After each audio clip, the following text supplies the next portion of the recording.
Hoy es el martes 3 de junio, estas son todas las noticias y todas las voces y vamos primero con lo urgente. Se reporta un incendio en Eje 3 Oriente. Esto queda justamente en la delegación de Iztapalapa, la colonia Escuadrón 201. Se está incendiando una fábrica de productos plásticos. Vamos contigo, Laura Cardoso, tú tienes la primera información. Tú nos puedes indicar si se han reportado ya lesionados o todavía no. Adelante.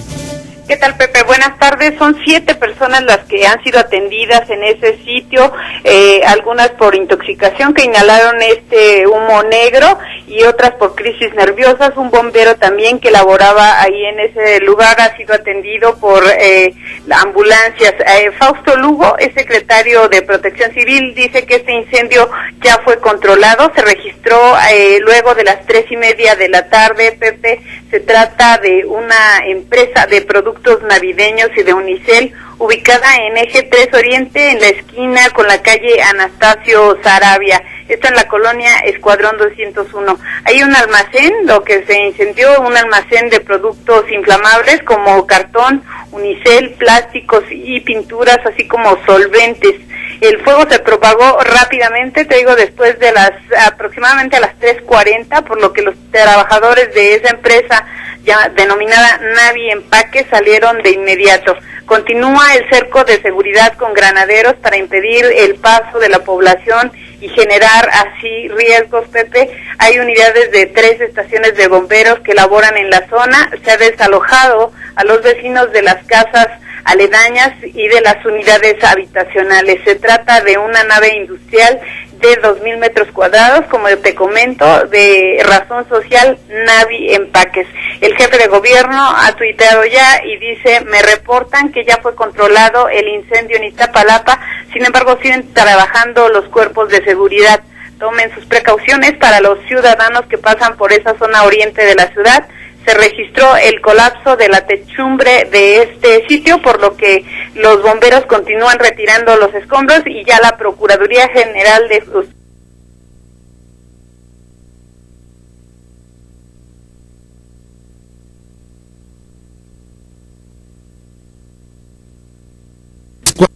Escuadrón 201, precisamente en la delegación Iztapalapa. El propio jefe de gobierno, Miguel Ángel Mancera, a través de la red social Twitter, primero dio un mensaje señalando que tenemos un incendio en Eje 3 Oriente y Ermita. Eviten la zona, se trata de una bodega. Y también informó que servicios de emergencia estaban en el lugar dispuestos a controlar el incendio. Ahora tú me dices que ya está controlado este incendio. También se informa que Raúl Esquivel, mejor conocido como el jefe Vulcano, el jefe pues de los bomberos, detalló a través de la cuenta de Twitter que en el lugar estaban laborando 80 elementos con 3 carros bomba y 12 carros tanque. No sé si esto ya quedó rebasado. Así es, Pepe, no se quedó ahí, lograron controlarlo. Lo cierto es que el saldo fue de 7 personas atendidas ahí en el mismo sitio, algunas por intoxicación por la inhalación de este humo, eran personas que estaban cerca de este sitio, un bombero también por la inhalación de el humo, y la techumbre se cayó y bueno, quedó prácticamente pues deshecha esta empresa, Pepe. El Centro de Atención de Emergencias y Protección Ciudadana de la Ciudad de México dijo que debido al siniestro, tú ya bien lo señalas, hay cortes a la circulación en torno al foco del incendio. Estamos hablando en torno a Eje 3 Oriente y la calle 2. Las alternativas viales son Año de Juárez hasta la calle 6. Son algunas indicaciones de la autoridad respecto al tránsito para que la gente evite circular en la zona de peligro. Así es, Pepe, se han hecho estos cortes, como te mencionaba, es un cordón de seguridad principalmente al principio para evitar que se acercara a la población, porque pues siempre genera esa curiosidad por ver qué está ocurriendo y para garantizar la seguridad de los vecinos de la zona. Han sido desalojadas todas las personas que habitan en las casas aledañas y también en las unidades habitacionales. Nos hablaba de unas 200 o 300 personas que fueron desalojadas para prevenir cualquier contingencia mayor. Así es, aproximadamente se les ha dicho que una vez que quede controlado completamente el incendio, es decir, que ya se hayan retirado los escombros, la gente va a poder regresar a su casa habitación. Muchas gracias por la información, Laura Cardoso. Estaremos ampliando noticias una vez que quede absolutamente controlado el problema que se ha suscitado, repetimos, en la colonia Escuadrón 201, en la calle de Eje 3 Oriente, justamente en esta colonia de la delegación de Iztapalapa. Muchas gracias. Buenas tardes, continuamos al pendiente, quedamos pendientes y atentos para continuar informando. También estamos muy pendientes desde ayer a la formación de el ciclón Boris en el Golfo de Tehuantepec. Hay alerta por lluvias en Chiapas, Quintana Roo, Yucatán y también en el estado de Oaxaca. El Servicio Meteorológico Nacional está dando avisos permanentemente a través de la red social Twitter y a través de su propia página en la Comisión Nacional del Agua, para que la gente en aquellas zonas de la República, repito, Chiapas, Quintana Roo, Yucatán y Oaxaca, tomen las debidas precauciones. El gobierno de Chiapas, por lo pronto, ha ordenado evacuaciones preventivas. En un momento ya estamos en contacto con Eduardo Torres en Tapachula, él es corresponsal de Grupo Fórmula. Eduardo, ¿cómo te va? Las cosas en Chiapas, ¿cómo van? Buenas tardes. ¿Qué tal, Pepe? Muy buenas tardes. Pues esta tarde estamos en Tapachula, donde se prevé que en horas de la tarde, noche, esté impactando Boris, y también en territorio oaxaqueño. Al respecto, las autoridades de protección civil iniciaron la evacuación, como lo comentabas, de familias que habitan en la comunidad Punta Flor, en el municipio de Arriaga. Todo esto como medidas preventivas, porque el sitio es vulnerable a inundaciones y pone en riesgo a los pobladores. También hace algún par de horas comenzaron a realizar tareas de evacuación en el municipio de Villa Comaltitlán, aproximadamente a 45 minutos de aquí de Tapachula, donde me encuentro. Aquí el puerto está cerrado a la navegación, ninguna embarcación puede salir a alta mar, como medida preventiva también, porque se ha reportado fuerte oleaje en las últimas horas.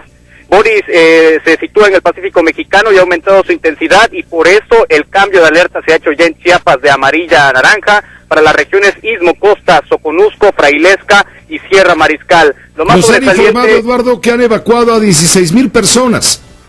Es un aproximado que se tiene, Pepe, pero en realidad no podemos estimar cifras exactas, porque las evacuaciones se prevé seguirán en las próximas horas, incluso en horas de la noche, mañana temprano, todo esto porque las lluvias no van a dar tregua. En estos momentos, aquí donde me encuentro, la lluvia ha cesado un poquito, pero es de forma intermitente, así que yo creo que un reporte oficial de cuántas personas evacuadas se podría dar hasta mañana a primera hora, ya que las autoridades hayan determinado qué hacer en caso de una contingencia que esperemos no ocurra, Pepe. Te agradezco la información preventiva, Eduardo. Vamos a quedar también muy atentos y pendientes. Muy buenas tardes, Pepe, atentos. Gracias, muy buenas tardes. Vamos a Quintana Roo. Allá se encuentra Arturo Medina, corresponsal de Grupo Fórmula. Se desplomó un puente luego de las lluvias que azotaron el estado de Quintana Roo. Los cuerpos de emergencia mantienen vigilancia permanente en las comunidades más afectadas en las últimas horas. Arturo, te saludo con gusto. Muy buenas tardes allá en Cancún. ¿Qué tal, Pepe? ¿Cómo estás? Un gusto saludarte a ti y a todo el auditorio.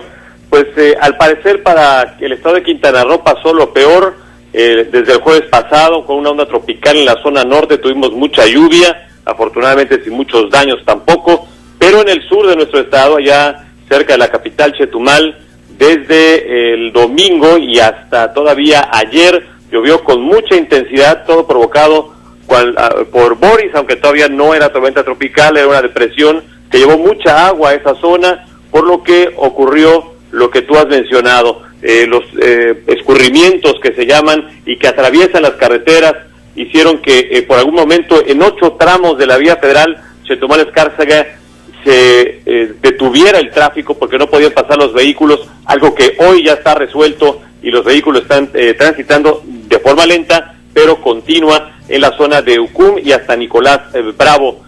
También reportan obviamente la mejoría en la cuestión meteorológica. Lo peor ya pasó para el estado de Quintana Roo, es lo que dicen las autoridades. Continúan abiertos, sin embargo, algunos albergues temporales en la escuela primaria Miguel Medina Avilés, eso en la capital del estado, en donde pasaron la noche más de 127 personas. También para tratar de sacar el agua de las colonias que estuvieron inundadas, se está trabajando con motobombas con brigadas de hasta 20 personas para desasolvar el agua. También te puedo decir que debido a la mejora del clima, el gobernador Roberto Borge ha avisado ya que para mañana las clases se reanudan, las labores son normales en el estado, después de que hoy de manera de prevención pues no hubo clases en ninguno de los niveles de escuela de nuestro estado Quintana Roo, que sin embargo se mantiene alerta ante el paso de Boris. ¿Cómo está la comunicación por las carreteras federales?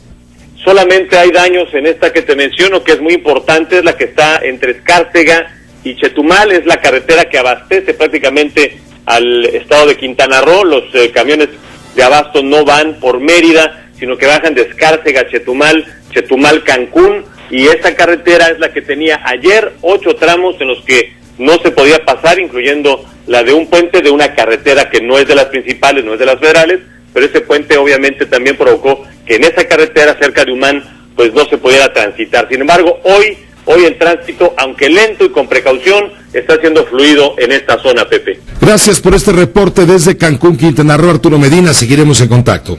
Buenas tardes. Gracias, muy buenas tardes, Arturo Medina, corresponsal de Grupo Fórmula Noticias. Vamos con José Luis Preciado a Yucatán. Hay alerta en Yucatán, están atentos a este embate de las precipitaciones pluviales. José Luis, ¿cómo te va? Buenas tardes. Saludos, Pepe, gracias por esta oportunidad de poder dialogar con la República Mexicana. Bueno, pues en Yucatán siguen las fuertes lluvias, llevamos 3 días de intensas lluvias, nada menos hoy por la tarde se dejó caer un fuerte aguacero, remanente de Boris. Esta mañana, al filo de las 7, se volcó un tráiler sobre el periférico debido a las condiciones climáticas y al piso mojado.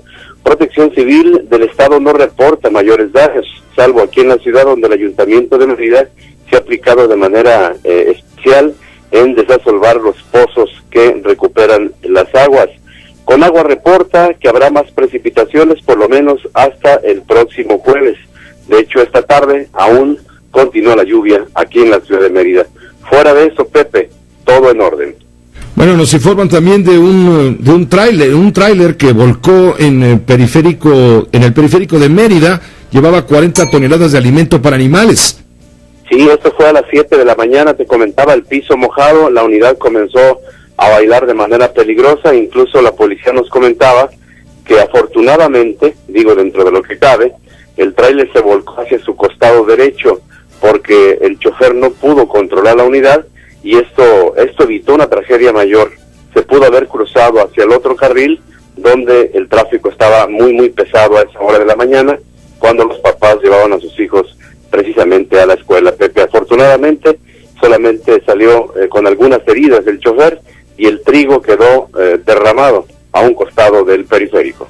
Muchas gracias, José Luis Preciado, desde Fórmula Mérida, la capital del estado de Yucatán. Buenas tardes. Buenas tardes, Pepe, gracias. Gracias, igualmente también en Oaxaca hay alerta. Vamos con Guadalupe Tomás, Lupita Tomás de la agencia informativa Cuadratín. Lupita, ¿qué nos reportas? Adelante.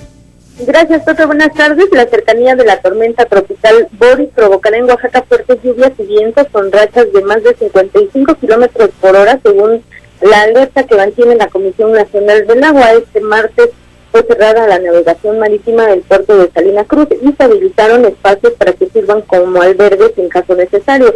El gobierno de Oaxaca, Pepe, informó que en 30 municipios del istmo de Tehuantepec, donde podría afectar el meteoro, se suspendieron las clases para este miércoles y se valorará en el Consejo de Protección Civil si el próximo jueves se reanudan las actividades. También en la región de la costa, 25 municipios determinaron suspender clases en todos los niveles, esto para evitar cualquier tipo de afectación. De acuerdo con la Comisión Nacional del Agua, Boris provocará lluvias intensas en las regiones de la costa, el istmo, la cuenca y la sierra, también de menor intensidad, que se sentirán en el Valle Central. Se pide a la población de esta zona que resguarde sus documentos de valor en bolsas de plástico, tenga a la mano lámparas, además de que en caso de ser requerido, acudan a los albergues para evitar afectaciones mayores. Este es el reporte. Muchas gracias por este reporte. Seguiremos también pendientes, Lupita Tomás. Hasta luego. Buenas tardes a todos. Buenas tardes, Lupita Tomás desde Oaxaca a través de la agencia Cuadratín. Todo esto está provocado por la formación, ya lo han dicho los reporteros y corresponsales, la formación de la segunda temporada, de la segunda tormenta de la temporada, que lleva ya el nombre de Boris. Vamos a hacer contacto con el ingeniero Alberto Hernández Unzón, al Servicio Meteorológico Nacional. Él tiene los últimos detalles. Alberto, te saludamos nuevamente. Muy buenas tardes. ¿Qué tal, Pepe? Gusto en saludarte. Muy buenas tardes. Bueno, en la imagen de satélite, Pepe, la más reciente, se observa que ya prácticamente la parte del semicírculo norte de la tormenta ya está impactando. El centro de giro de este Boris se ubica a menos ya de 100 kilómetros de la costa de Pijijiapan, ahí en Chiapas, a 110 kilómetros más o menos de Tonalá y a 160 más o menos de Salina Cruz. El sistema está avanzando al norte muy lentamente, Pepe, a 7 kilómetros por hora, y eso hace que también toda esta gran energía contenida en la temperatura ahí en el Golfo de Tehuantepec, entre los 30 y 31 grados centígrados, le da el combustible suficiente para generar tormentas torrenciales a partir de estos momentos, Pepe, y lo más preocupante es que durará 72 horas este temporal de lluvias, y en los modelos de pronóstico, Pepe, se identifican sobre todo 4 grandes regiones que van a tener los mayores registros de lluvia. Por un lado, la zona 1 es la porción del Istmo de Tehuantepec, todo lo que es desde Salina Cruz hacia la zona norte, ahí es donde se están concentrando lluvias de 250 a 500 litros por metro cuadrado para los próximos 3 días. La segunda zona, lo que es desde la costa de Chiapas, pasando por todo el extremo occidental de Chiapas, llevará esa trayectoria, y hacia la zona del noroeste de Chiapas, donde está la presa de Peñitas, ahí es donde también tendremos muy fuertes lluvias para los próximos 3 días. La tercera zona, Pepe, es todo el estado de Tabasco, donde también las lluvias estimadas van en ese rango de 250 a 500 milímetros, con puntuales que por efectos de montaña se pueden sobrepasar hasta 750 milímetros de lluvia.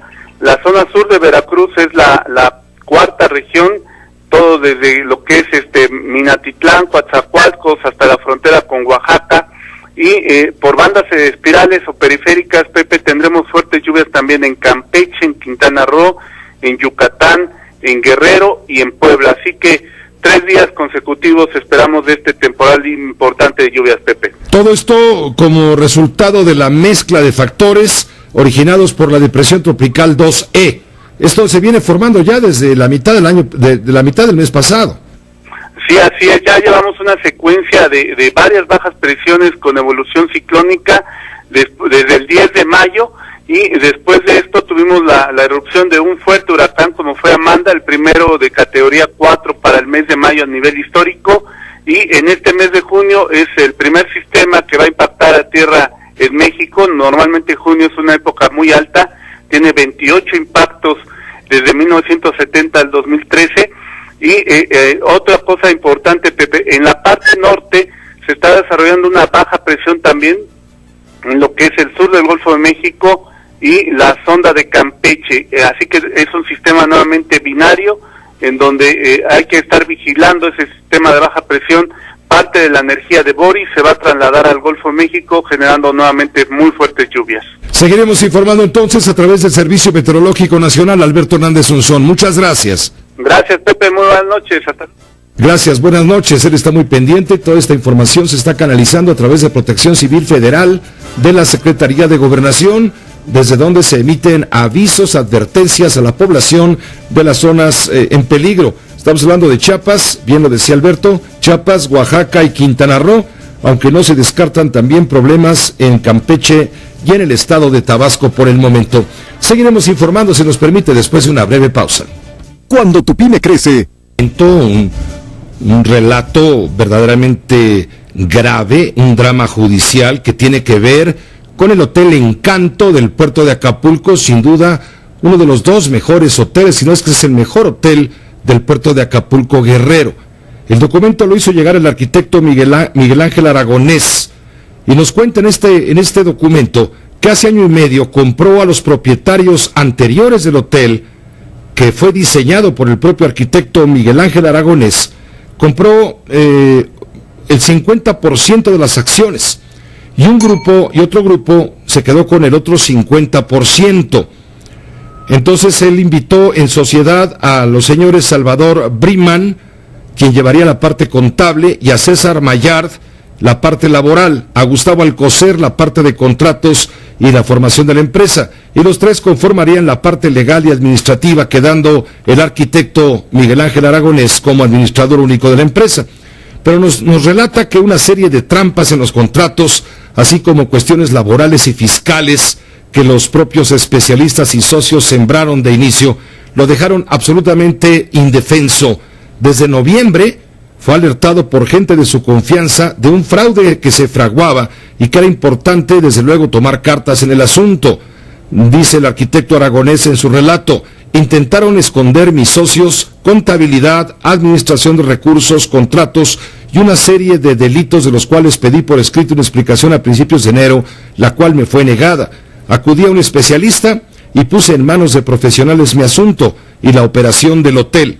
Sin embargo, en febrero de este año realizaron, sin mi presencia, una asamblea donde soy removido como administrador, y en abril una segunda asamblea donde hay una aparente ampliación de capital también sin su presencia, y con ello consolidan un fraude legal. Y lo dejan, y me dejan, dice el arquitecto, sin participación accionaria. Toman el hotel con las armas sin importar la presencia de un operador y un contrato previo, y consolidan un despojo previamente anunciado, amenazas de muerte, extorsiones, golpeados y un sinnúmero de delitos que previamente fueron anunciados y que han sido llevados a cabo por estos socios convertidos en una verdadera banda delictiva. Esto ha obligado, entre otras cosas, al arquitecto a tener que abandonar el país por amenazas contra su vida y la de su familia. Lo hemos localizado y nos ponemos en contacto con el arquitecto Miguel Ángel Aragonés para que él de viva voz nos explique lo que ha sucedido en torno a este litigio por el encanto, este asunto del encanto que está siendo objeto de un despojo. Él, como uno de los socios propietarios de esta construcción, de este hotel, le digo, uno de los más importantes de Acapulco, Guerrero. Arquitecto Aragonés, muy buenas tardes, ¿cómo estás?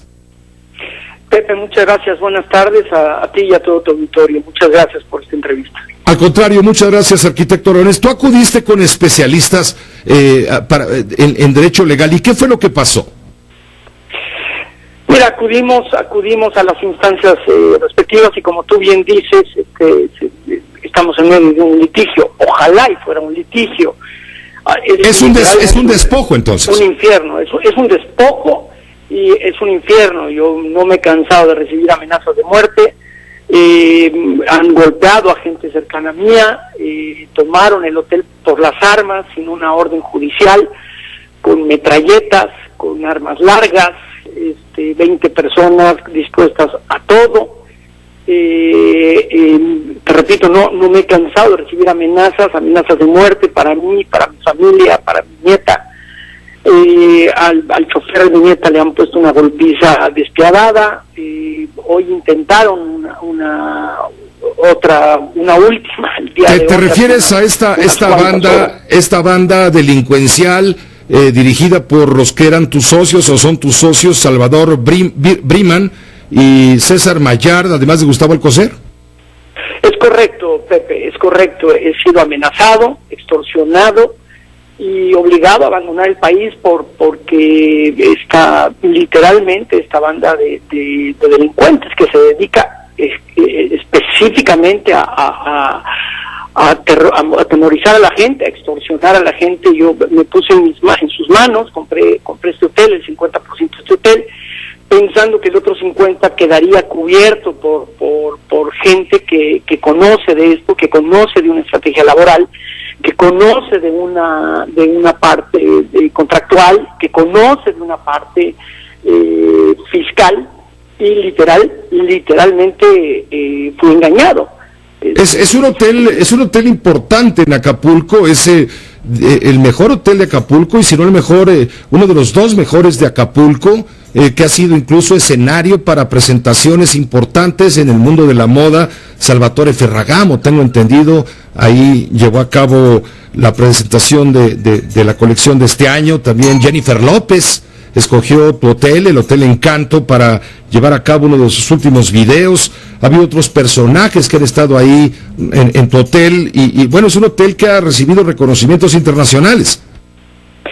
Sí, Pepe, la verdad es que dimos el alma en este trabajo. Literalmente invitamos a artistas como Joshua Radin, como Joshua James, como Mount Savage, como tú bien dices.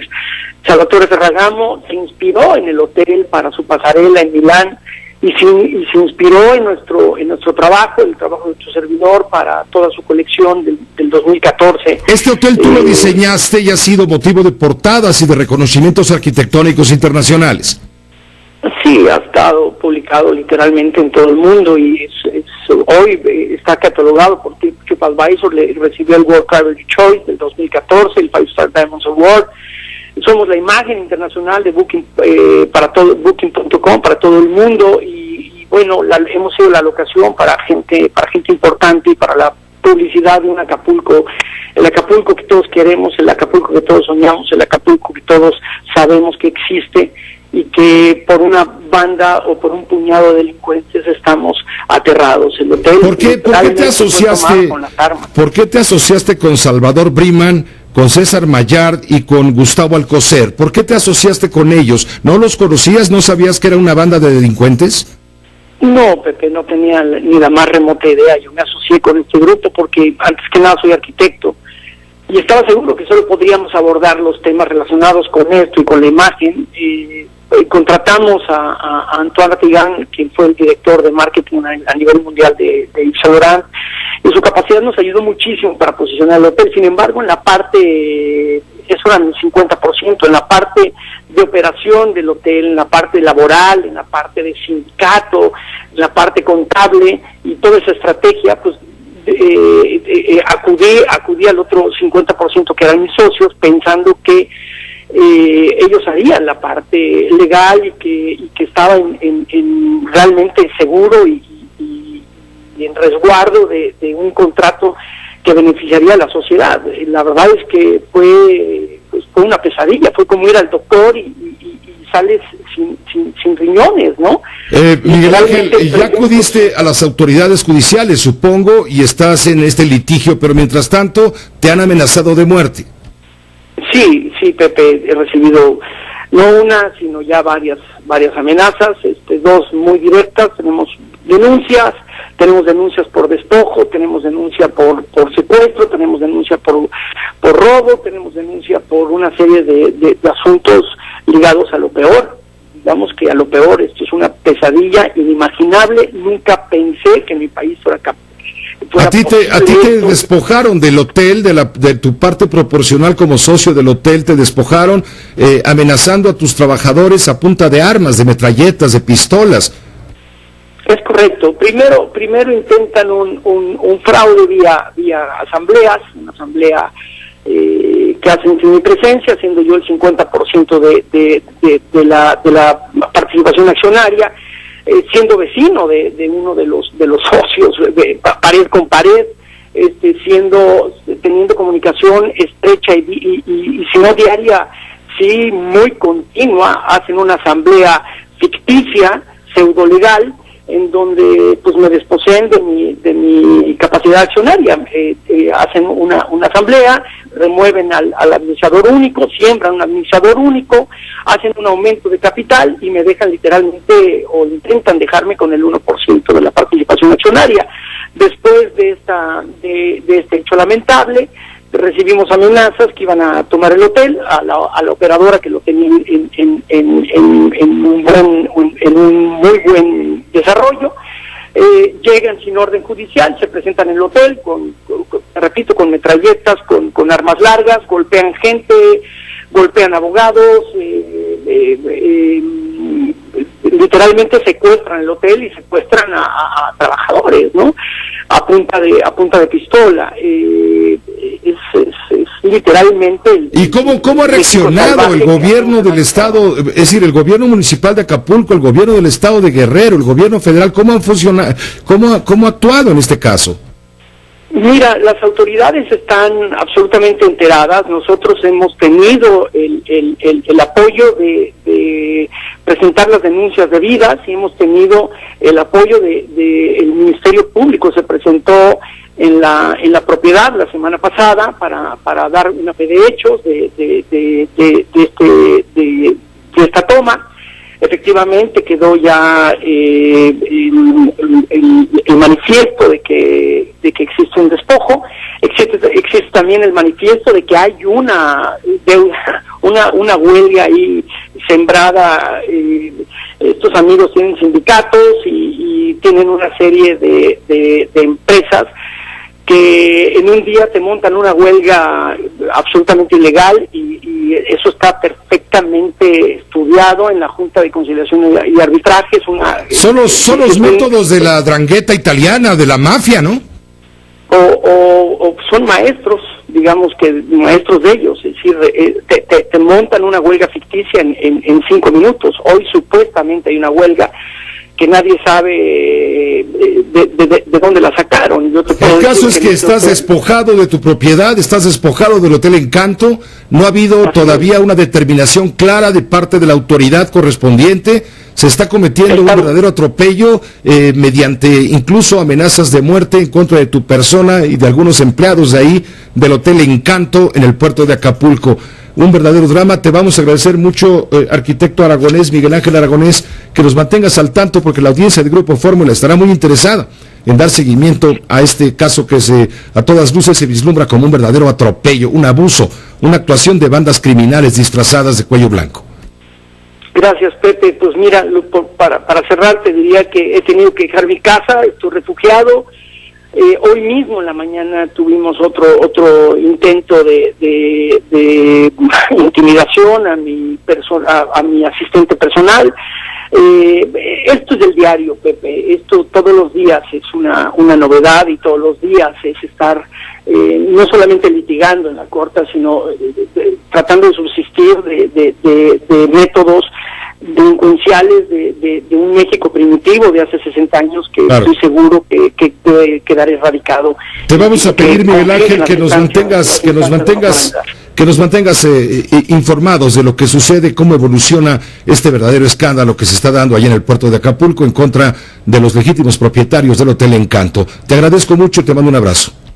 Te agradezco a ti y a tu auditorio. Un abrazo, Pepe. Gracias. El arquitecto Miguel Ángel Aragonés, despojado de esta manera, como él mismo lo platica, de lo que en derecho le corresponde, que es el 50% de propiedad de uno de los hoteles más bellos del puerto de Acapulco, el Hotel Encanto. Seguiremos informando. También vamos a comentar con usted que se ha formado un frente amplio de la izquierda para otorgarle al ingeniero Cuauhtémoc Cárdenas la unanimidad necesaria, de manera que el fundador del PRD dirija este partido político. Radio Fórmula, 970 AM, 103.3 FM. José Cárdenas informa. ¿Pasas mucho tiempo en el auto y el sol es tan brillante que no te deja ver nada? ¿Pero tienes tantas cosas que hacer que te atreves a seguir manejando? Todas las noticias, todas las voces. Antes de ir con el tema del Frente Amplio de apoyo al ingeniero Cárdenas para dirigir el PRD, déjeme hacer contacto con Raúl Esquivel. Él es el jefe de los bomberos de la Ciudad de México, el jefe Vulcano. Jefe Vulcano, ¿qué tal? Buenas tardes. Muy buenas tardes, señora, a sus órdenes. ¿Cómo está? ¿Cómo va la cosa en el control del incendio ocurrido allí en Eje 3 y al oriente? Bueno, el evento fue un evento bastante fuerte. Una empresa que fabrica unicel en una extensión total de 8,000 metros cuadrados, de los cuales se siniestraron en su totalidad la bodega, que tenía una superficie total de 2,000 metros, las áreas administrativas, taller mecánico, laboratorios y sobre todo el área de maquinaria. No pasó nada, únicamente fue la bodega de 2,000 metros de unicel, señor. Esto obligó, claro, la actuación del heroico cuerpo de bomberos que usted dirige. Hay incluso algunos de sus elementos lesionados. Mire usted, al momento que nosotros nos hablaron, ya sabíamos la magnitud de qué se trataba, porque nos dijeron que era unicel de la fábrica del Eje 3.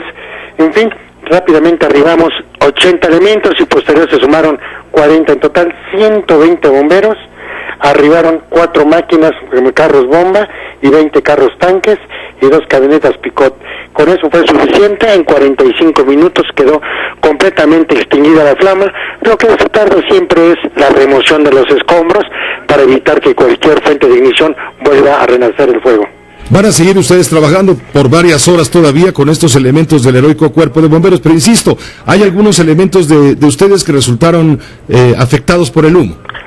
Afortunadamente ninguno, señor, ningún elemento de la institución salió lesionado, y ya esperamos 15 minutos más para retirarnos y dejar completamente todo sin novedad.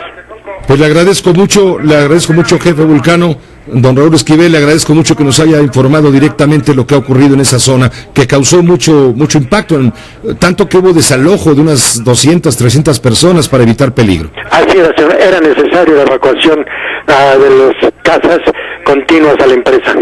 Muchas gracias y buenas tardes. Buenas tardes. Es el jefe Vulcano, el jefe de los bomberos, Raúl Esquivel. 120 elementos actuaron, ya está todo bajo control.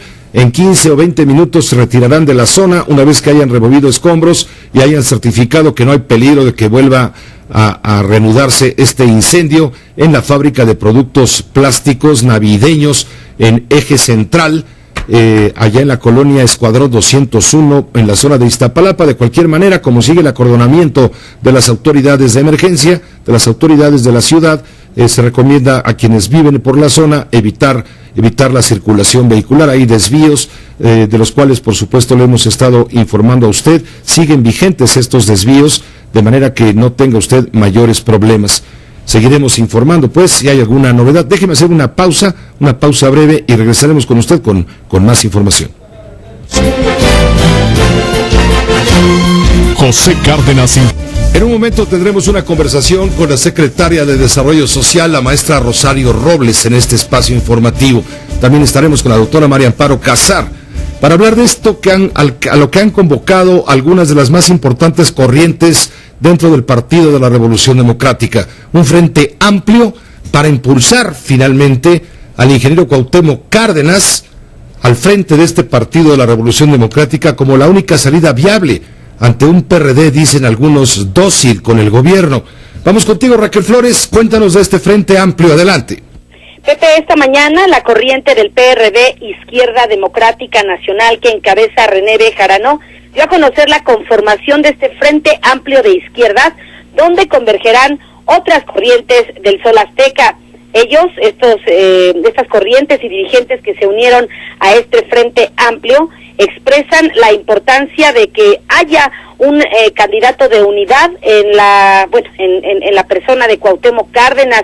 Ellos han expresado que esta candidatura de unidad debe de elegirse para la próxima dirigencia nacional del Sol Azteca, al tiempo de hacer un llamado a la corriente Nueva Izquierda de actuar con responsabilidad y asumir las tareas que la gran mayoría de la militancia reclama y exige.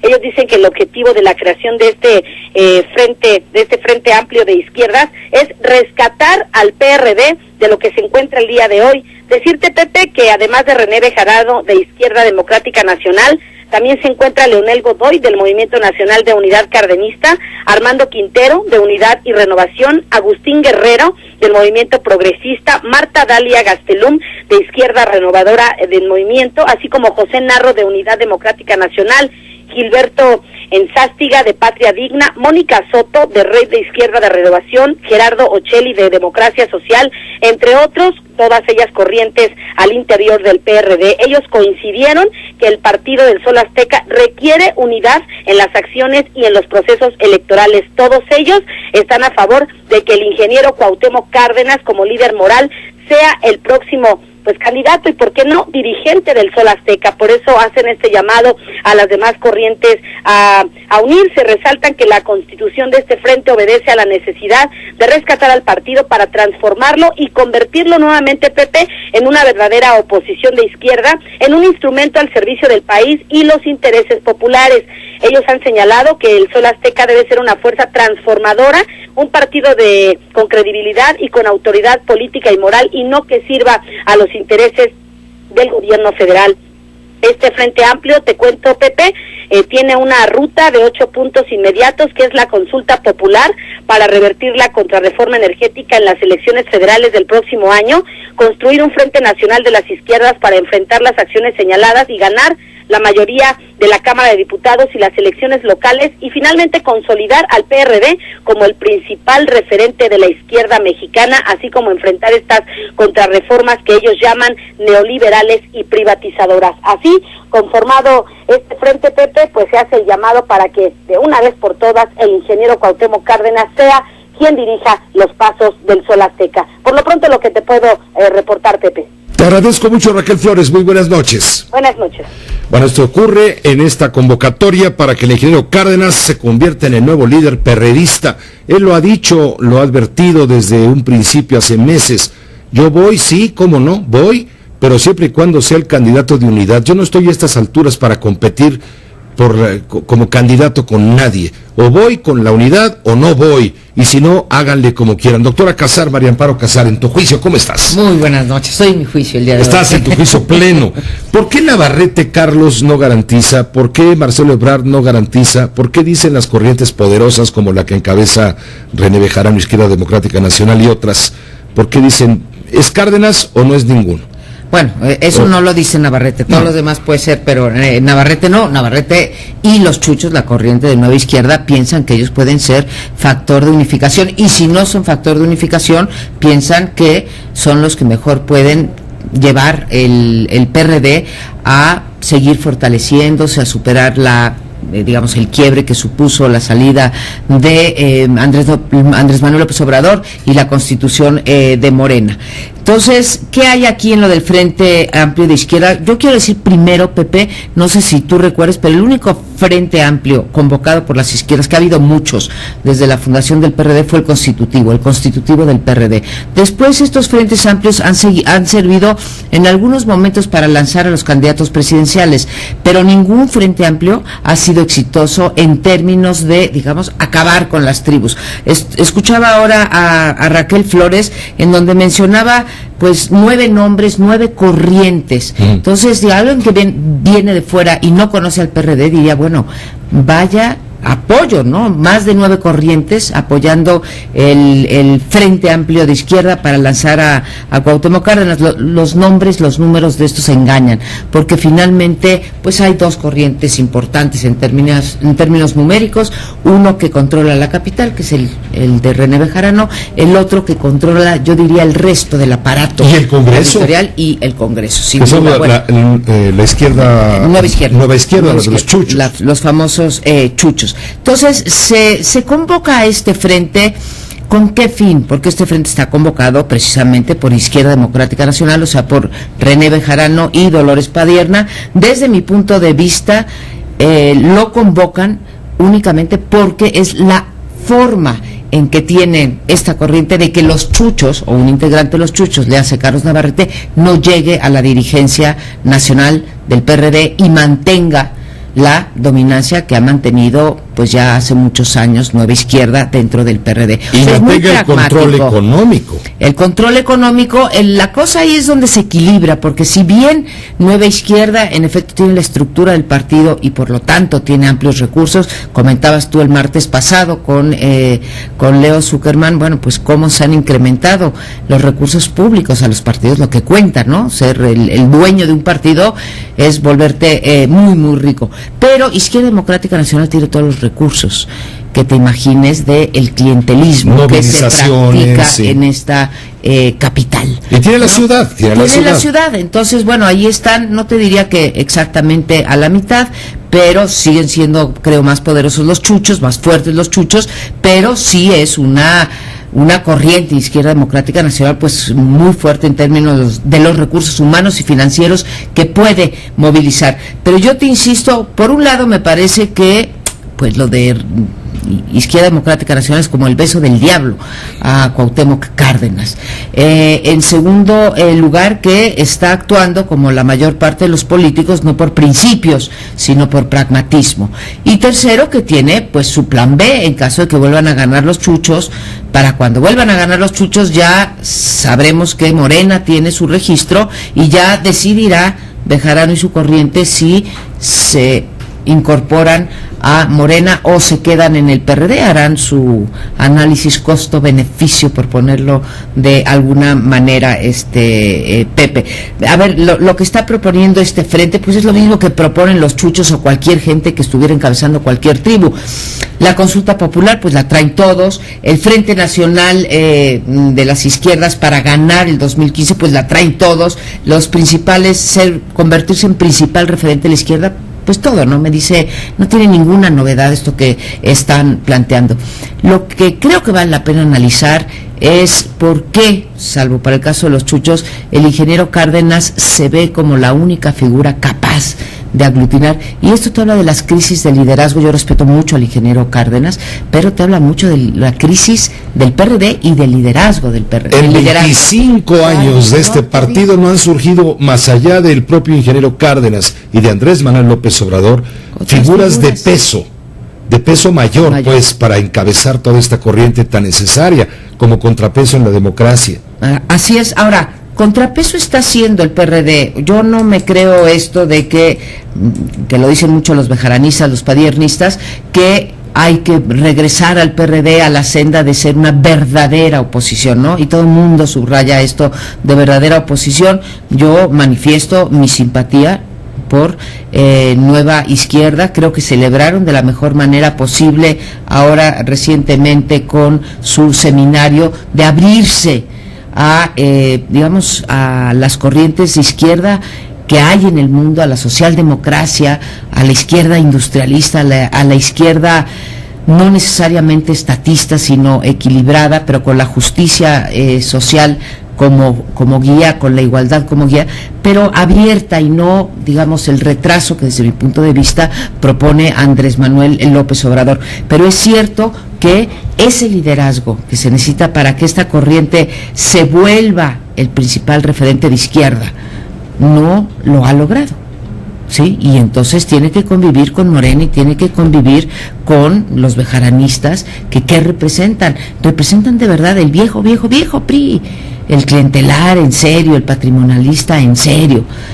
Entonces, bueno, pues ahí está la disyuntiva para el PRD, y creo que Carlos Navarrete, como lo ha dicho una y otra vez, pues no va a rendir la plaza. Él va a ir a una elección, y salvo que haya una revuelta interna que impida que el INE, porque acuérdate que ya le toca al INE, no ha dicho que sí, pero todavía, le pidió el PRD, por favor ven y organízanos, porque somos incapaces de garantizar transparencia, limpieza y demás. Y me parece bien que hayan pedido eso, si saben cuántas llevamos, 9 sucesiones que no han podido salir con éxito, pues qué bueno que se lo pidan al INE. Claro, es pensar que porque venga alguien a hacer de tu nana se van a resolver los problemas. No es el caso, porque igual los que pierdan van a gritar fraude, etcétera.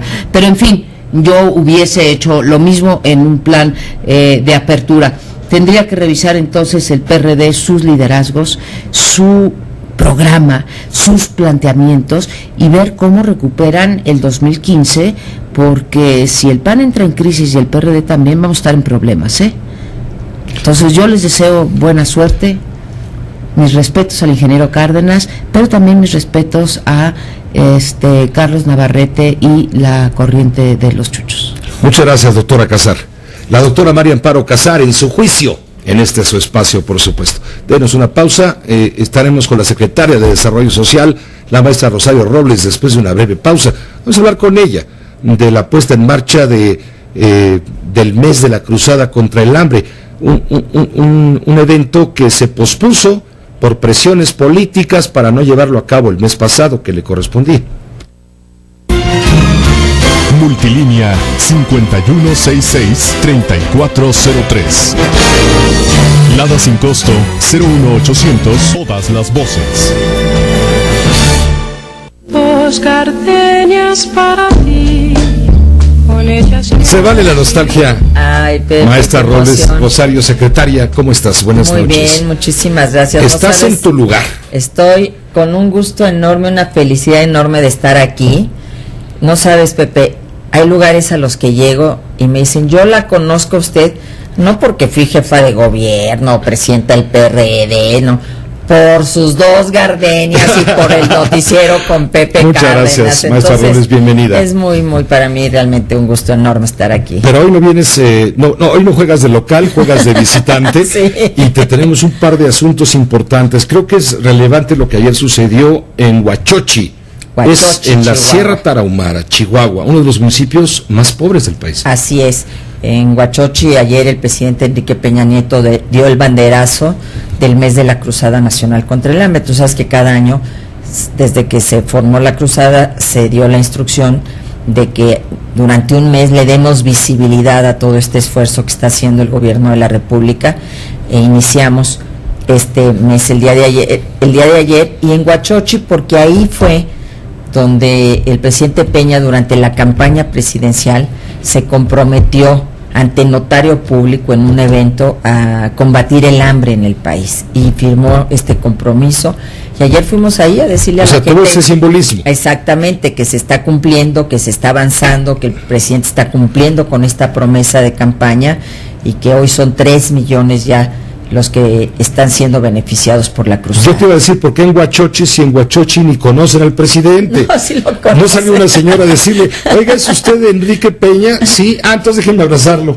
Si es que ni lo conocen, tan abandonados están. No, la gente no cree que tenga al presidente enfrente. Estábamos en uno de los comedores comunitarios, de los más de 3,000 que ya tenemos en el país, Pepe, y estaba una pareja de adultos mayores, de personas ya grandes, que nos platicaron que lo que comían antes del comedor era a veces tortillas, o que compraban 5 pesos de chicles para medio engañar al hambre, y ahora están desayunando y comiendo ahí todos los días. Y entonces le dice la señora, ¿usted es Enrique Peña?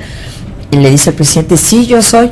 ¡Ay! Se levanta y le da un abrazo al presidente y le agradece, ¿no? Pues obviamente el que puedan tener ya esta alimentación, pero igual niños, niñas, salió la gente a las calles, tuvimos el evento muy grande, pero sobre todo esta parte de ir a los lugares. El presidente visitó una casa en la que estuvo hace 2 años, que era un cuartito de madera, en donde vivían 2 familias, y hoy son 2 casas diferentes que fue a entregar el presidente, que tienen además su huerto familiar, que ya casas muy bien hechas con materiales de la región, y que la gente está pues verdaderamente muy agradecida. Ayer el presidente hizo un anuncio importante, habló de que más pobres van a tener menos hambre.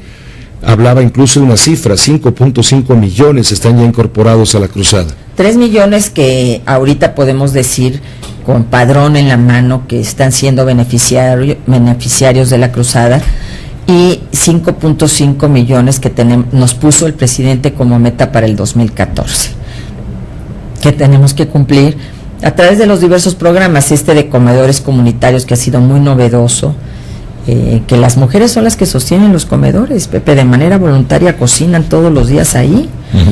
Nosotros les damos el abasto de alimentos, pero son ellas. Les hacen el mercado, les hacen el mandado. Así es, pero ellas son las que voluntariamente forman sus grupos, 2, 3 grupos que se van rotando, y que el único beneficio que tienen ellas es que ahí comen sus hijos, pero su voluntad es la que saca adelante el comedor. Es un modelo de participación social. Así es. El gobierno no es el padre que da todo a sus hijos, ¿no? Y el gobierno paternalista, sino invita a toda la comunidad a sumar la parte tan importante que es el esfuerzo.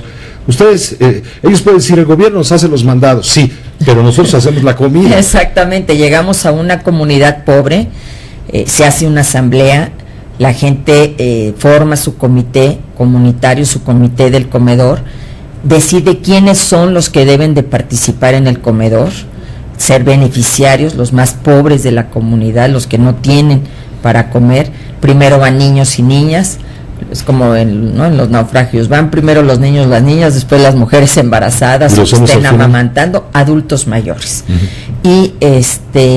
Y se encargan ellos de darle todos los días pues mantenimiento, definen una cuota que establece la comunidad muy pequeña, de 1 o 2 pesos, 5 máximo, para lo que es el día a día, que si el gas, que si la leña. Ayer, por ejemplo, llegó una señora a pagar con leña esos 5 pesos. Entonces todo el mundo se siente responsable, todo el mundo está participando. No nada más aquí venimos a cocinarles, ya no, son ellas, y son sobre todo las mujeres, y a mí me conmueve cómo lo hacen con una voluntad y un entusiasmo y una entrega, porque saben que esos niños están siendo beneficiados. El presidente incluso habló de más dinero de inversión para este esfuerzo de la cruzada contra el hambre, hablaba de más otros 1,000 millones de pesos. La cruzada tiene 70 programas del gobierno federal, que son más de 390,000 millones de pesos, pero son programas, muchos de ellos alimentarios. Está en la tarjeta Sin Hambre, que son 14 productos de Diconsa que se intercambian por esta tarjeta mes a mes, productos nutritivos de la canasta básica. Están los huertos familiares que hacemos con Zagarpa, que la gente produce en casa, el jitomate, la cebolla, en fin. Los proyectos de animales de traspatio, para que tengan sobre todo huevo, todas las mañanas también de manera gratuita a esas familias. Los apoyos al autoconsumo, que de manera muy importante está haciendo Zagarpa, porque se había perdido esta fuente de alimentación, de que la gente producía su propio maíz, su propio frijol. Están programas también que no tienen que ver con lo alimentario, sino con la vivienda, con el mejoramiento de la vivienda, con el agua potable, con el drenaje, con la electrificación, porque muchas de estas comunidades tienen todas esas carencias. Muchos de esos programas ya existían. Sí, absolutamente. Pero no se hablaban entre ellos. Así y tú es. has venido a amarrar, bueno, por lo menos este gobierno está intentando amarrar de manera transversal esta comunicación que se daba de manera distinta, ¿no? Cada quien entendía la secretaría en la que estaba como una parcela. Y entonces llegaba... Una parcela de poder. De poder y de ejercicio gubernamental. Entonces, pues llegaba Salud por un lado, llegaba Sedesol por el otro, llegaba Zagarpa por el otro, y no se hablaban y no había una coordinación y en consecuencia una eficacia. Y se duplicaban muchas veces los esfuerzos. Ahora en cada municipio se hace una matriz de planeación y de inversión.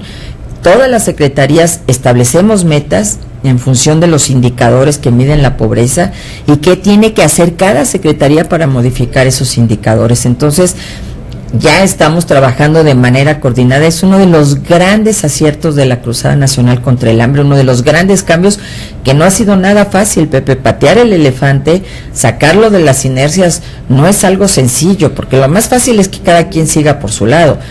Y ahora estamos coordinadas 19 dependencias del gobierno federal, pero además coordinados con los gobiernos estatales y con los gobiernos municipales. Qué difícil. Formamos comisiones estatales y comisiones municipales para que la cruzada vaya ahí en los polígonos de mayor pobreza y a las familias que realmente tienen esta pobreza extrema alimentaria. Entonces, todo esto requiere una gran labor de coordinación, pero ha permitido eficientar los recursos y actuar con mayor eficacia. Yo decía ayer en Huachochi, este municipio tiene un presupuesto ordinario de 115 millones de pesos. Con la cruzada hemos llegado, el año pasado tuvo adicionalmente 584 millones de pesos, más de 5 veces lo que es su presupuesto normal, pero todos coordinados, todos actuando hacia los mismos objetivos, y eso tiene un mayor impacto. Esto te ha causado incluso problemas. Hace poco. Sí, cuando hablas de los hijos, de que, bueno, esto no es un barril sin fondo. Así es. Tú le dices a las familias, cuídense, porque nosotros podemos apoyar al padre, a la madre y hasta un determinado número de hijos, pero esto no es al infinito. Así es. Y esto fue tomado exactamente al revés. Así es. Te aventaron al CONAPRED, que es la Comisión para la discriminación, y dijeron que ya ni la muelas y tuviste que corregir. Bueno, corregí la manera de decirlo, pero no la intención del discurso, y afortunadamente hasta el momento CONAPRED ni Derechos Humanos encontraron nada irregular en nuestra actuación, y esto es muy importante decirlo.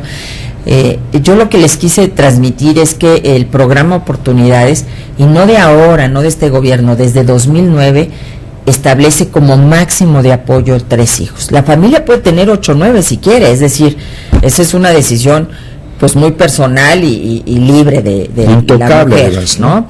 Pero el programa Oportunidades solo da un apoyo hasta 3 hijos, independientemente del número de hijos que tenga esa familia.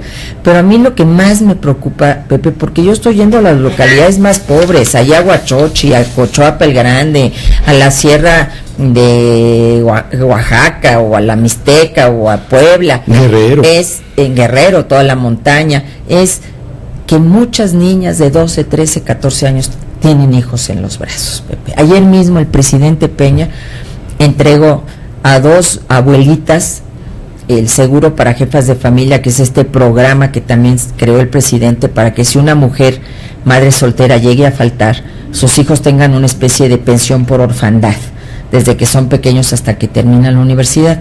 Y ayer en Huachochi le entregó a 2 abuelas muy jóvenes, cuyas hijas murieron, una de 21 años y otra de 26, Pepe, y ya con hijos pequeñitos.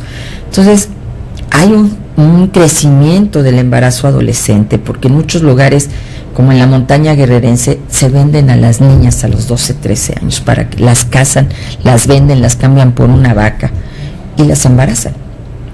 ¿Y qué futuro pueden tener esas niñas?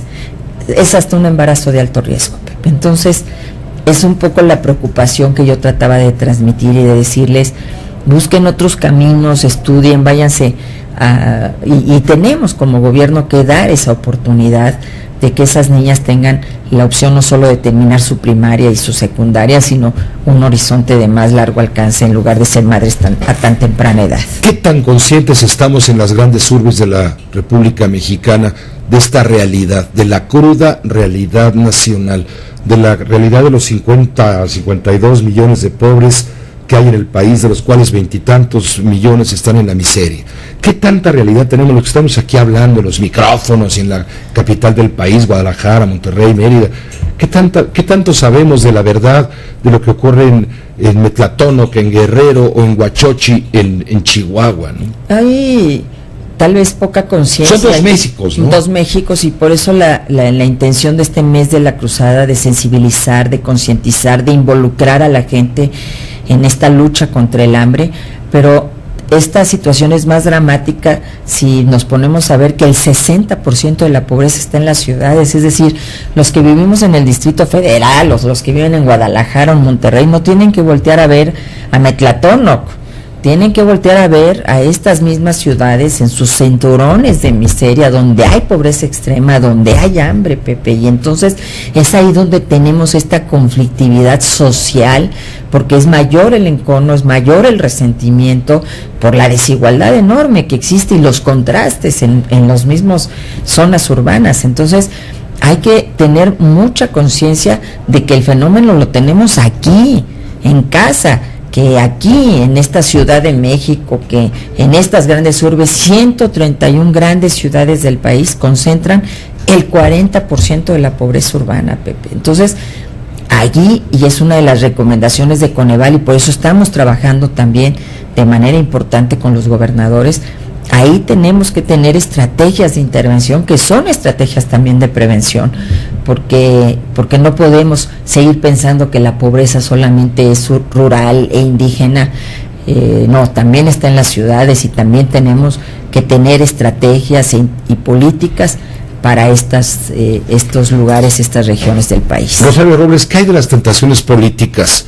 Estos programas de la Cruzada contra el Hambre, la interconexión de los diversos esfuerzos en materia de oportunidades, etcétera, ¿están blindadas? ¿Están blindadas para evitar el clientelismo, la compra de votos? Porque esa siempre es la duda que ha permeado en torno a los esfuerzos sociales del gobierno. Mira, yo en primer lugar reivindico algo que me parece muy importante, Pepe, y es que la gente pobre, la gente que está en pobreza, es muy digna.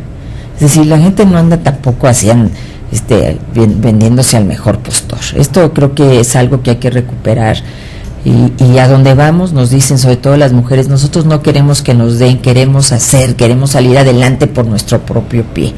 Habla de esta dignidad. Segundo, nosotros hemos trabajado mucho, sobre todo a partir del episodio que tuvimos en Veracruz, que además quiero decirte algo muy importante, ni siquiera era un municipio de la Cruzada, pero además por primera vez, nunca había pasado, se despidió a las personas que estuvieron involucradas en estos hechos. Pero dijimos, tenemos que blindar. ¿Cómo blindar los programas sociales? En primer lugar, en absoluta coordinación con los gobernadores y los presidentes municipales, independientemente de su origen partidario. Tenemos que trabajar de la mano con ellos para que todo sea transparente. Segundo, con un padrón único de beneficiarios. El padrón de Sedesol ya está en su página, en la página Sedesol, tú lo puedes consultar, y ahí está con nombre y apellido a qué programa está accediendo.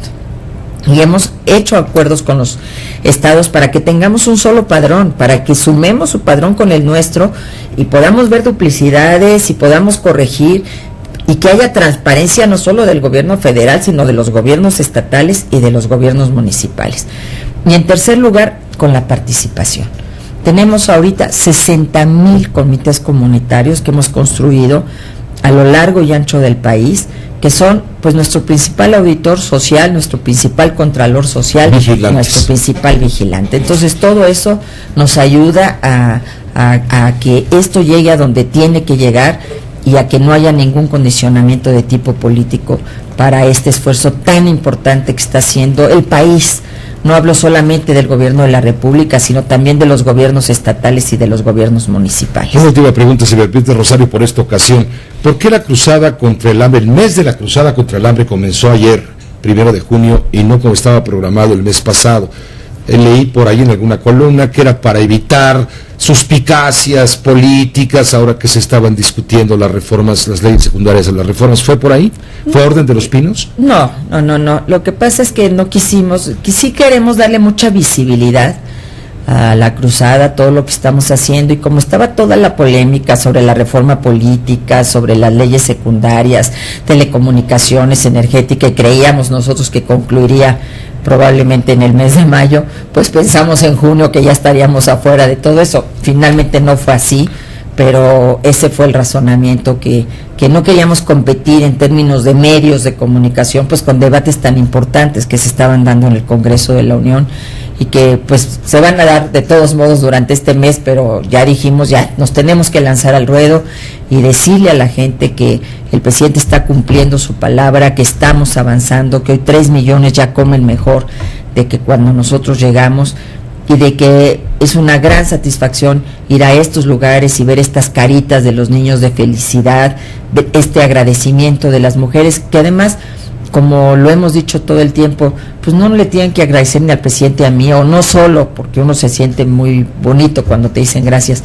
Estos son los impuestos de los mexicanos que están bien aplicados, están llegando a donde tienen que llegar. Esto es de pueblo a pueblo, Pepe, porque son los recursos que pagan muchos mexicanos a través de sus impuestos para que llegue esta gente que es lo que más lo necesita. Rosario, te agradecemos mucho, secretaria, que nos hayas acompañado esta tarde, esta noche, aquí en tu espacio, que es tuyo, además. Estoy en mi silla. Tú estás prestada por allá, yo estoy de que licencia. les quede claro a tus jefes. Sí, estoy de licencia sin goce de salario, Pepe querido, y como siempre para mí es un gusto estar aquí contigo. Muchas gracias, Rosario Muchas Robles. gracias. Ponle sus gardenias para que ya se va, no se vaya a regresar. Gracias, Rosario Robles, buenas noches. Gracias, Pepe. Te quiero, te adoro. Es importante comentar con usted que ya se aprobó en España la ley que admite la abdicación del rey Juan Carlos, porque no había una ley para ese tema, no existía, porque nunca se habían topado con un caso semejante. Bueno, de manera express, de manera de fast track, se aprobó en las Cortes, y ya hay fecha incluso para la coronación del próximo rey Felipe VI. Vamos primero, justamente con Macarena Bartolomé, a Madrid, ella tiene los detalles. El calendario que baraja el presidente del Congreso es que el debate sobre la ley de sucesión sea la semana que viene, el miércoles 11, previsiblemente, según fuentes próximas a Posada, y que el pleno del Senado se haga el martes 17. Los plazos definitivos los fijará el presidente Posada esta tarde, oída la Junta de Portavoces. Pues tenerlo todo preparado para que haya una tramitación jurídicamente perfecta, de acuerdo con los grupos, y que no tenga ninguna mácula, ¿no? De confirmarse ese calendario, todo estaría listo desde el punto de vista parlamentario para que el miércoles 18 se pudiera hacer la proclamación del príncipe de Asturias como rey. Pero fuentes parlamentarias reconocen que la fecha la pondrá Zarzuela, y en su calendario hay otra fecha señalada, el 24 de junio, día de San Juan, onomástica del rey. El proceso será rápido porque la ley se tramitará de forma urgente en lectura única, con un solo debate y una sola votación. Y también está asegurada su tramitación porque, aunque la ley, al ser orgánica, requiere mayoría absoluta, es decir, 176 diputados, los grupos que ya se han mostrado a favor suman más de 300 de los 350 escaños. Desde ahora ya se prepara, bien lo dice Macarena Bartolomé, se prepara la ceremonia real, independientemente de los trámites congresionales. El reporte es de TV Española. El protocolo de Zarzuela, Moncloa y las Cortes Generales están en contacto para perfilar la ceremonia de proclamación del príncipe de Asturias como rey Felipe VI, una ceremonia solemne que se llevará a cabo ante las Cortes Generales en una sesión conjunta de diputados y senadores que, según fuentes del Congreso, será muy similar a la del rey Juan Carlos. Si es así, se abrirán, como ya ocurrió el 22 de noviembre de 1975, las puertas de los Leones del Congreso para los nuevos reyes, que accederán al hemiciclo a través del Salón de los Pasos Perdidos y de una escalerilla que les conducirá directamente al atrio presidencial del hemiciclo, donde se situarán los príncipes. La novedad, a diferencia de como ocurrió hace 39 años, es la ubicación.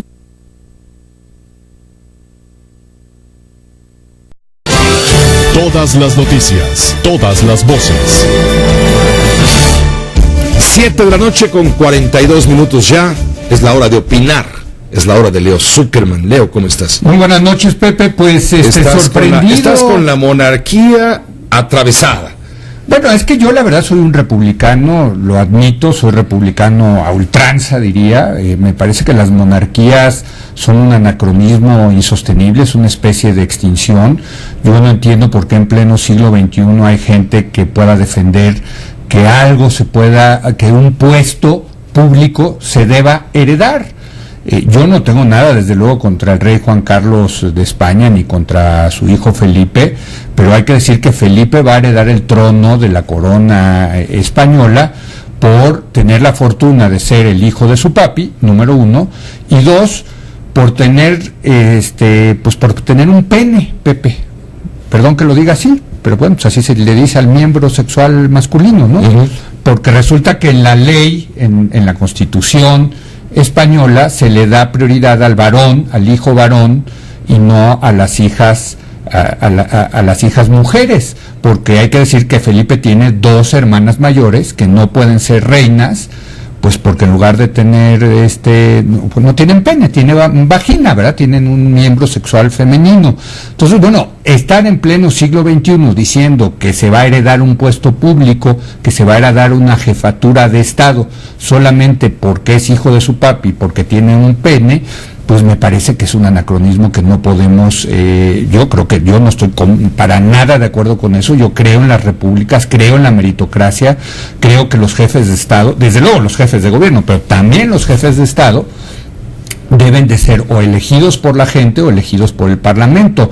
En el caso de los sistemas parlamentarios, como el español, donde hay una separación de la jefatura de Estado y la jefatura de gobierno, pues me gustan más los sistemas, las repúblicas parlamentarias, como se tienen en Alemania, como se tienen en Israel, que donde no hay reyes, hay presidentes que los elige el Parlamento, en algunos casos, creo que es el caso de Portugal, los elige la gente.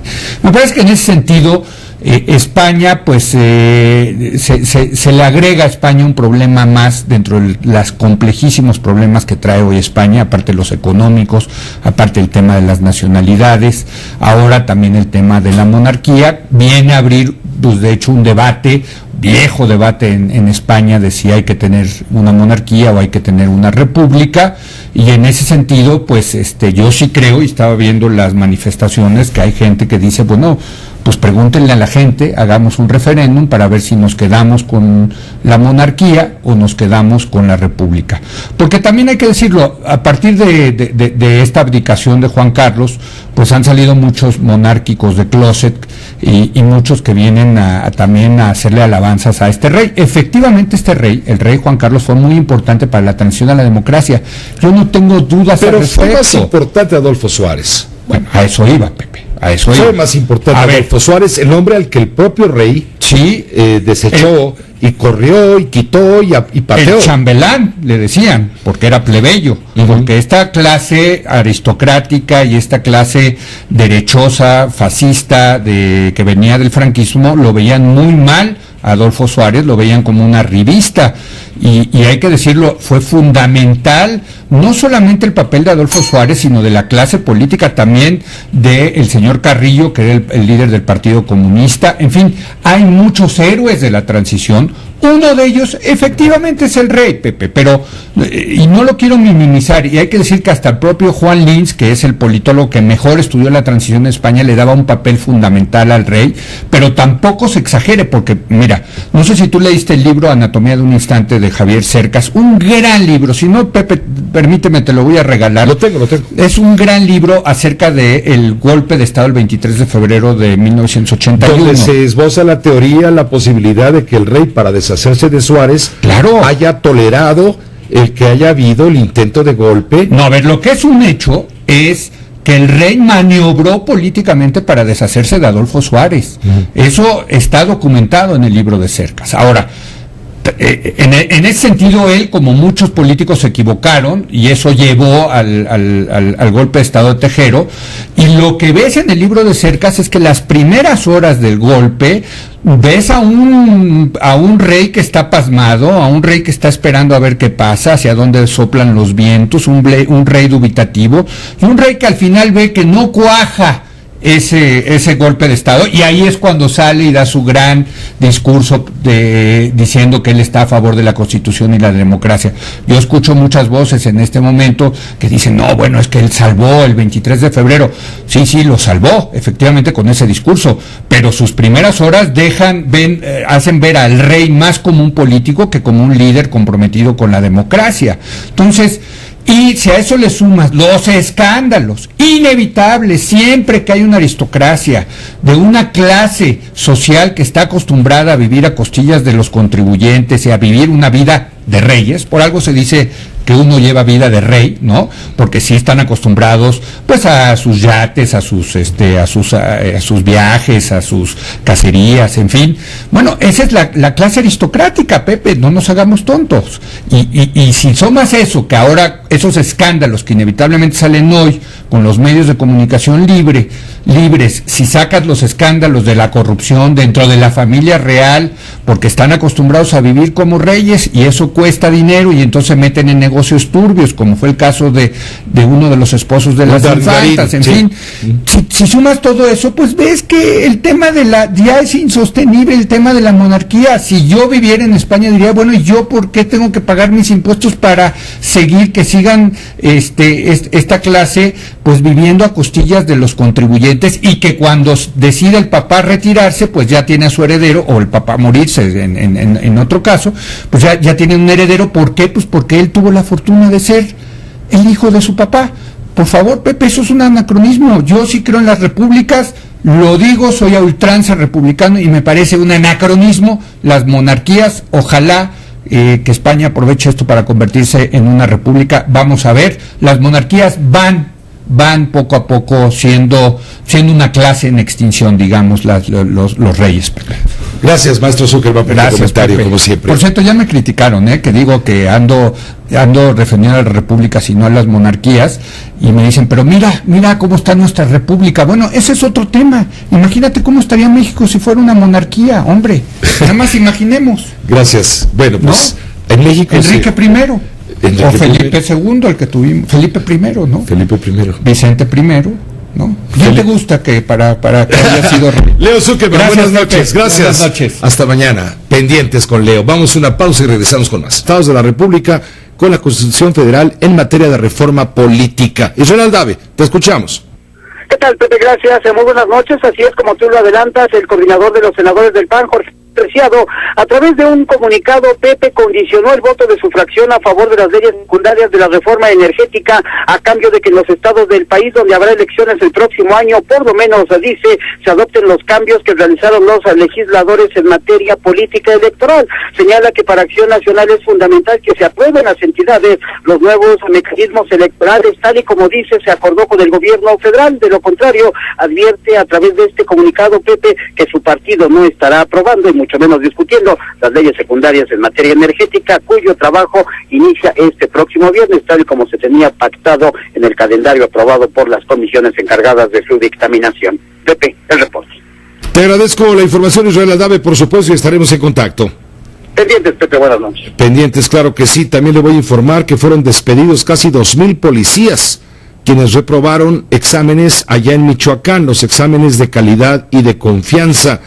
La Secretaría de Seguridad Pública michoacana dijo que fueron dados de baja de los 113 ayuntamientos este número, 2,000 policías, y bueno, han tenido que empezar a pagar las liquidaciones. Un total de 1,900 policías municipales de Michoacán van a ser despedidos próximamente por no acreditar estos exámenes de control y confianza.